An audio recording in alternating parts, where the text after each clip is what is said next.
నమస్తే. కేంద్ర కమిటీ సభ్యుడు రామ్దేర్ మజ్జి లొంగిపోయిండు. ఆయన అనుచరులతోటి దాదాపు 11, 12 మందితోటి లొంగిపోయిండు. ఇప్పుడు ఛత్తీస్‌గఢ్‌లో కేంద్ర కమిటీ సభ్యులు ఎవ్వరు లేరంట. ఇది ఎవరు చెప్తున్నారు? ఛత్తీస్‌గఢ్ హోం మంత్రి విజయ్ శర్మ చెప్తున్నాడు. ఒకసారి వార్త కూడా వచ్చింది. ఒకసారి చదువుతున్న క్రమంలో నేను మాట్లాడతా. మావోయిస్టు అగ్రనేత లొంగుబాటు. ఛత్తీస్‌గఢ్‌లో కేంద్ర కమిటీ సభ్యుడు రామ్దేర్ మజ్జి సరెండర్. ఆయనతో పాటు మరో 11 మంది మావోయిస్టులు, 3 AK-47, 3 ఇన్సాస్ రైఫిళ్లు సహా పలు ఆయుధాలు అప్పగింత. రామ్దేర్ పై 1.5 కోట్ల రివార్డ్, అంటే 1,05,00,000 రివార్డు ఉందంట. ఎవరంటున్నారు? ఛత్తీస్గఢ్ సీఎం విష్ణుదేవ్ సాయ్ అంటున్నాడు.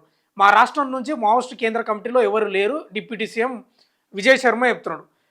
మరో మావోయిస్టు అగ్రనేత లొంగిపోయారు. ఛత్తీస్గఢ్ బైరాగఢ్ జిల్లాలో కేంద్ర కమిటీ సభ్యుడు ఎంఎంసీ జోన్ ఇన్ఛార్జి రామ్దేర్ మజ్జి మరో 11 మంది మావోయిస్టులు సోమవారం తెల్లవారుజామున పోలీసుల ఎదుట లొంగిపోయారు. వీరంతా మహారాష్ట్ర, మధ్యప్రదేశ్, ఛత్తీస్గఢ్ జోన్కు చెందినవారు. ఛత్తీస్గఢ్ నుంచి మావోయిస్టు కేంద్ర కమిటీలో 2 సభ్యులు ఉండేవారు.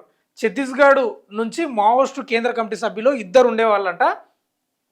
అందులో మాడ్వి హిడ్మా, రామ్దేర్ మజ్జి.